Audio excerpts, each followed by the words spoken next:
Hey, kia ora everybody. Sorry, I was just had momentarily distracted there. Um, Welcome to Dockage School screening of Dockage Originals. These are three vital, important documentaries made by New Zealand Documentaries and funded by the Ray Foundation. The Ray Foundation also make the entire Dockage Schools program possible, so we're very grateful to them for not only creating a space of exhibition and conversation for people, but also production so young people can actually share their ideas and have their viewpoints represented in a way that is, typically excluded from the mainstream discourse. So, first and foremost, would really like to thank Ray Foundation for all they've done to further the voice of young people in New Zealand, Aotearoa. I'd also like to thank all of the Dockage staff who have been working hard. And that includes the lovely Alicia Adar here, who is the Dockage Schools coordinator. Um, we are we've been working really hard post COVID to bring this out of the theatres and onto online. And one of the great advantages of that is that we now reach a national audience, not just Auckland and Wellington. So furthering the conversation, extending the conversation, and bringing attention to some great New Zealand filmmaking as well as some important New Zealand issues. We will come back with interviews with one of the directors, Two. two of the directors afterwards. So get your questions ready. We will give you a little bit more information about how to access that. But you can see that there is a chat box here. Feel free to consider some questions which might pop up during the show, and you can type them into the chat box. Or if you're feeling super adventurous and you've got a webcam on your laptop, then we can invite you up on stage with us to ask those questions too. For the moment, though, would like to kick this off. So, Alicia, what are some of the protocols we should bear in mind? While watching the film. I mean, like, we've got to keep this tab open, don't we? Yeah, yeah. Keep this tab open. Nat and I will turn our mic and our camera off. But yeah, I think if you can think of questions during the film, because there's three of them, yeah, you can post them in the chat box, and we can ask the directors after the viewing. So yeah, keep Cool. keep this one open. And if you do have trouble playing the movie, you can email myself or Alicia. We have had some tech issues with Internet Explorer and Microsoft Edge, so if you're on Chrome and Firefox, that's probably the best way to go. But if you also have to have signed up to watch the film, so if you have trouble with that, just email either one of us and we'll send you an invitation email and we'll get you through the process, and we'll wait for you at the end um, to have that question and answer session. Okay, I think that's it for the moment. So if we click on this link together and hover your cursor over the Play Now button underneath Dockage Originals, and three, two, one, play now. And then just push play on the main screen there. Cool. We'll see you after the show. Cool. Welcome back, everybody, to Dockage Schools. We want to thank Jess Feast, Morgan Leary, and James Muir for those fantastic films, as well as the Ray Foundation for making it all possible. So, welcome to the room. Yes, Jess was just asking how it went last week, and it was great. We had a lot of great questions from students and teachers in the audience. We don't have so many in the room today. However, if you do have questions, feel free to type them into the chat or push the speak icon and we'll bring you up on stage. But for the moment, it's probably best, like just all of the other times, that we just have a conversation about what went into making these films. Such great work. Like what was the real driver for both of you to touch on both of these subjects? Do you want to go first, Morgan? Yeah, for sure. I'll jump in. Mm. I'm part of the music community in New Zealand, and it's been on a lot of my peers' radars, the Girls Rock Camp Aotearoa, just the ripple effect that it's having on musicians themselves getting to mentor younger musicians, and also the buzz it's getting, having operated for a few years now, generating talent like Edie, who's featured in the film. It's just been on my radar and something I connected with as a storyteller. Yeah. Fantastic.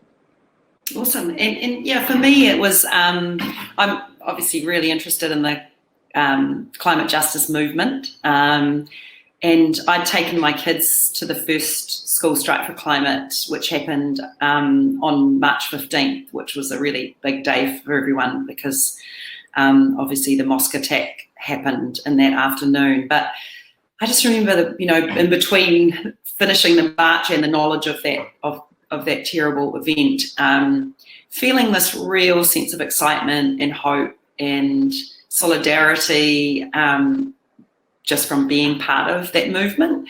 And I'd taken my kids and they sort of felt the same. They'd never been to anything like that before. And I was also just really interested in the rhetoric that was going on in a bit of mainstream media at the time around what the motivation was for the kids, and that maybe they just sort of wanted a day off school and they were just sort of doing it to wag. And I was kind of like, I don't really think that's right. I actually know, all the young people I know are really engaged and intelligent and committed, and I saw it. So that was how I kind of started. I was like, I really want to give a voice to these kids and these young people. They're not all kids, but give them their voice. And also, I think for me, there was a realization for my own personal journey of, engaging in these topics around the environment, social and environmental justice. There's a kind of a heaviness around them, and there's a courage that's required to face some of these big issues. And I felt like the kids had that courage, but also that it was maybe taking a bit of a toll on them, the weight that they were carrying. So I was interested to explore it from a well-being point of view, and highlight some of the tools and ways in which these young people were dealing with it, because I feel like probably there's quite a few people out there who, if they're engaging in these issues, maybe are feeling a bit sad, and the idea that they're not alone, and that actually, we need to tackle these things together rather than trying to strive, that's where our support can come from. Yeah, so that was my motivations. Yeah, and I think that point that you raised about well-being is really, really important, especially for young minds and strong emotions and large groups all coming together. We have a film in our main festival this year called Us Kids, and it's about the movement against gun violence in schools. Right. And they basically jump on a bus and they use their social media prowess. We've seen with the TikTokers against Trump and so on. Is they use all of their social media knowledge, but they actually get on the bus and they go and talk with people, and then they confront representatives. But it's such hard work for young people who aren't conditioned to the harder elements of the world. And yeah, I think it's very important. Like what I loved about both of your movies is that it's about challenging status quo, but yeah, it's also important to remember that there's a personal resilience and a personal toll that comes with any fronting up and challenges. Very easy to remain wrapped in cotton wool your whole life, but you don't necessarily grow as a person if you're not willing to front to some of the challenges in your life. Absolutely. Yeah. And I recognize that because, I've cared about these things since I was a lot younger as well. So this isn't something, so I can remember my younger self in this process, and that's part of what I'm reflecting too, is I understand, because I've been there and I've come, I'm 45 now, so it's a long time ago for me, but that was kind of engaging at that age and working through how to be present and how to feel like I'm doing something that's useful. That's kind of why I'm doing what I am now, because that's how it's evolved for me. So it's nice to be re-engaged. I really recognise the emotion of those young people genuinely. Certainly, I probably trod a similar path when I was younger of embarking on some of these climate issues and environmental issues and social justice issues, and not feeling like I was heard. Yeah.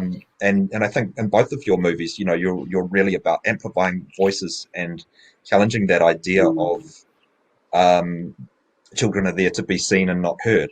But I really like how you've kind of given a platform and a visual stage and amplified these voices. Can you tell us, perhaps starting with you, Morgan, about, because I mean you're right about amplifying voices, literally and figuratively, about what went into the idea of projecting this, young women's voices and eventually non-binary voices above the noise of the heavy rock boys. I mean, my first thought is Billy, who's the mentor, one of the characters that I focus on, she's one of the leaders of the chair people of the camp organization in New Zealand, and she also works internationally.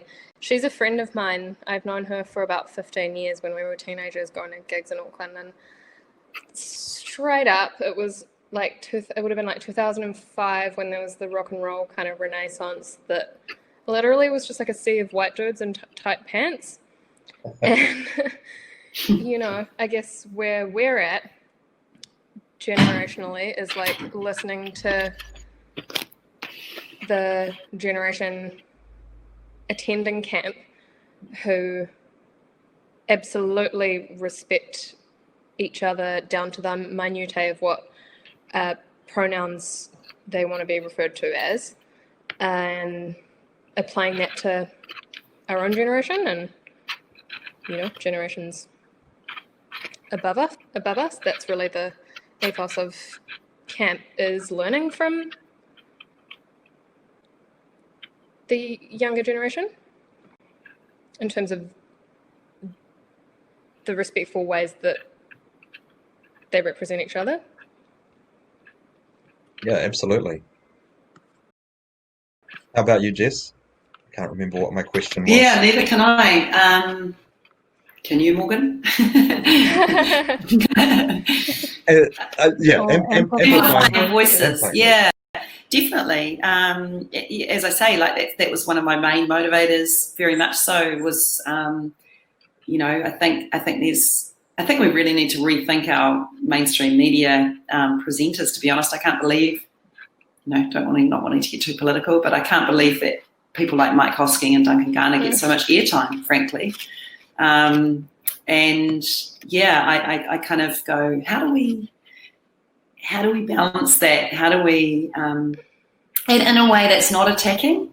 I think it's really interesting. That's why I love documentary, because you can help people understand. Like, I don't see people as inherently good or bad. I often just think it's about knowledge. It's about experiences, and that's the beauty of documentary, is it can kind of take you into worlds beyond a journalistic kind of just a headline, but into the emotional worlds of people who are not like your bubble, who are not like your experience. And that's the power of the medium, to help, alongside all the other things that go on in that social and environmental justice space. It helps people move that cause forward, and it comes from a place of, if I hear your story, I might not be so prejudiced about it. I might think about it differently. I might see you as another human rather than as an other. I might feel my connection to you rather than seeing what's different about us.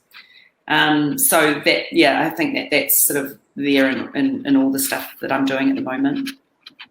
Yeah. Sure. Well, to both of your replies there, I'm painfully aware that I'm a white guy and not so tight pants, probably some very comfortable pants. A good sort white guy though, Maddie. There's ways of being. I mean, we're all questioning this. This is about our privilege, and I think it's such an interesting discussion to have, and we're all in different layers of it. And wherever we're at, I think it's about, how do I be a good ally? How can I be an ally? That's our question for ourselves, I think, in this time, because it's not about being ashamed of who we are. It's about using who we are and what we've got to engage and try to be useful. Yeah. which you're certainly doing. Hopefully I'm making some ins there, but I'd like to throw over to Alicia. You're all right, Matt. You're all right. Well, I mean, I'm mindful. I'd like to throw over to you, Alicia. I mean, you'll have a different perspective than me, and probably some different questions too. What are some questions you'd like to ask, Questions. or some comments? Like, comments. Great. I'll go with comments. I don't know. I really like the amplifying voices idea, and something I particularly liked about Rise was how there was that Pacifica gal there who was like crying because the climate situation we're in is has a spiritual impact. Because I know lots of people from Tuvalu who are seeing their homelands be washed up, and that, just the idea that her and her family might not be able to take her grandfather home to lay him to rest and things like that. So I think that's an important perspective that I think actually, I've been thinking about this a lot because I have been active in Rainbow Youth and in various spaces and trying to provide space for Takapapui and Pacifica people.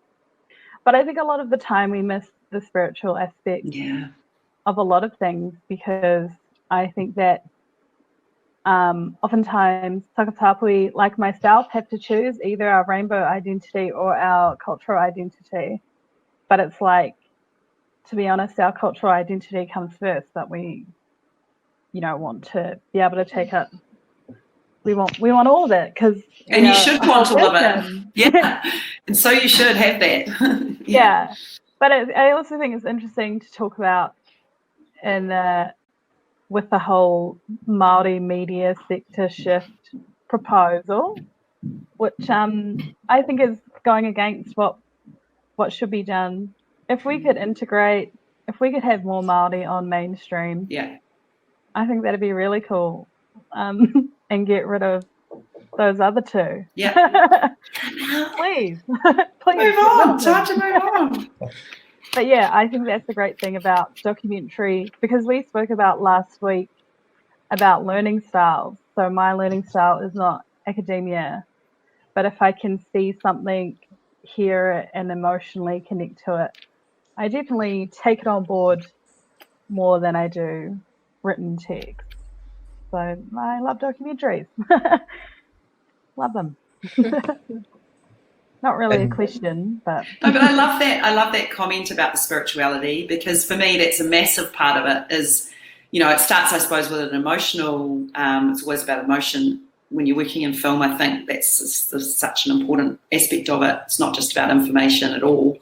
But for me, exploring our spiritual and mental well-being, and or how that connects us to these issues. It's not about graphs and data. It's about, especially with climate change, it's about our mother. It's about a connection that is deeper than I think we even understand. And it's only really going to be when we tap into that we're going to find our solutions, to all these things, because they're actually all connected. And I think waking up to how these issues resonate with us spiritually and trying to listen quite deeply is our path through. The only way out is through, and that's how we're going to find that path if we listen deeply. Definitely. Absolutely. Totally on board with that. Cool. I would be like clapping if I was watching you on like a Zoom meeting, because I watch a lot of Zoom meetings and I'm writing notes, but I'll literally be like, exactly. Thanks, man. Cool. So, given the nature of the types of documentaries you're both making, what's on your radar for the next film? Or are you completely worn out? No, not worn out.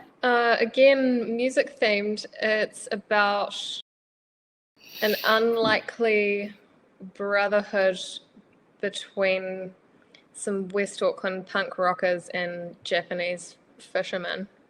All right. Oh. Sounds awesome. They cannot speak each other's language yet have become closer than family, attend each other's weddings. It's extremely unusual. And do they connect through music? Yeah. Yeah, that's the universal language, though, right? It's a spiritual language, yeah. It really, really is. Yeah. Oh. Awesome. And for me, I mean, I've always got several kind of ideas in play because, you know, it's all about kind of finding support as well.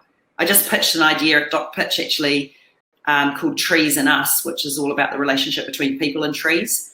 The idea was sort of 3-part series where we explored kind of origins and the fact that trees are our ancestors, both spiritually and actually ecologically, biologically.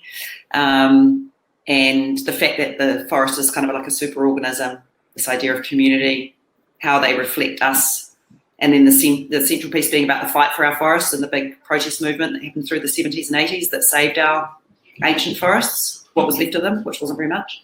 And then the third part being about climate and about how the relationship with trees will evolve going forward and how survival is actually connected to them.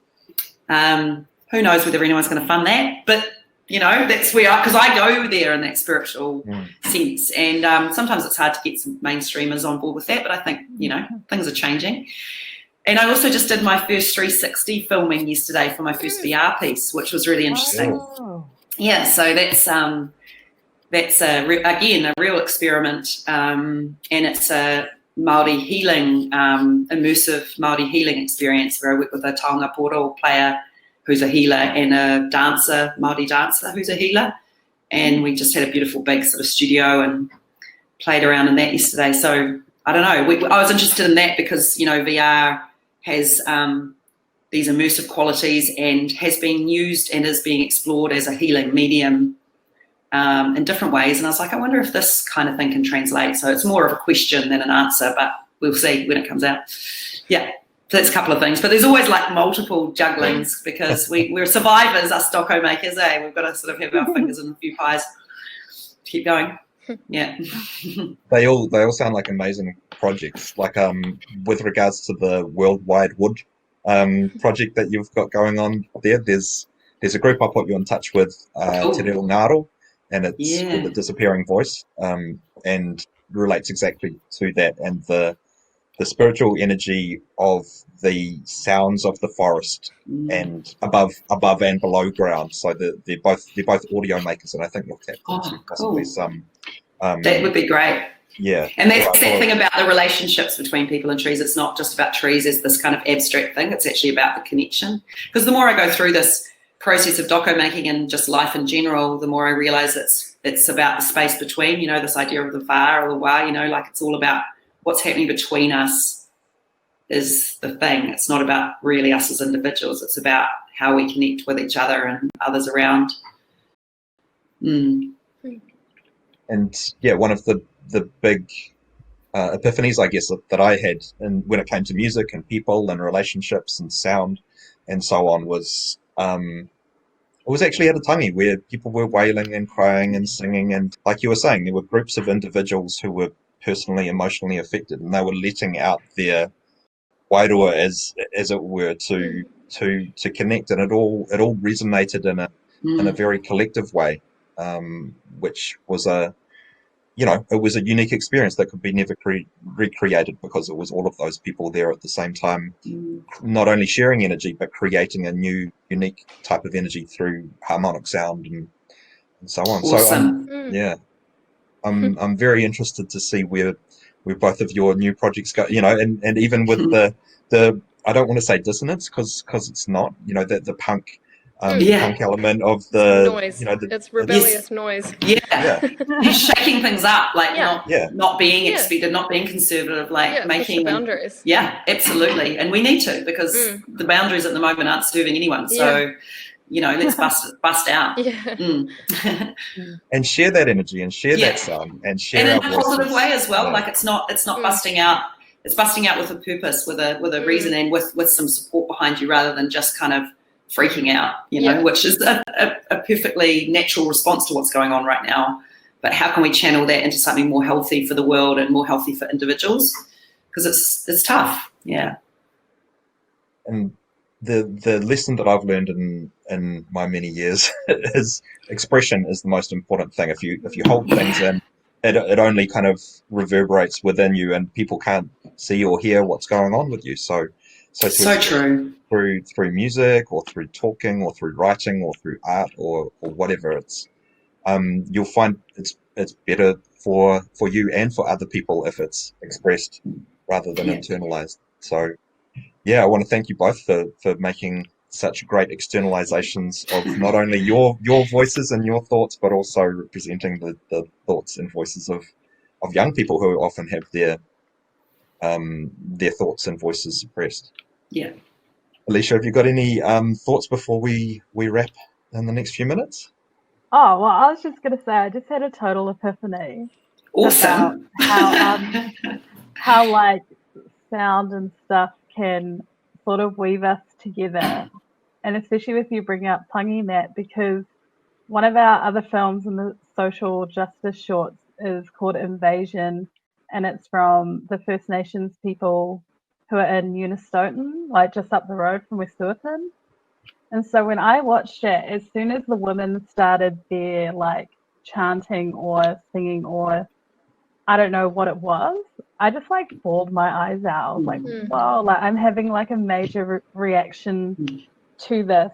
And I just had a revelation that because it's like what I've heard on the marae of like queer elders mourning for us, like kind of taking on a bit of that spiritual burden so that we can also mourn safely. So it's just like, wow, we are connected.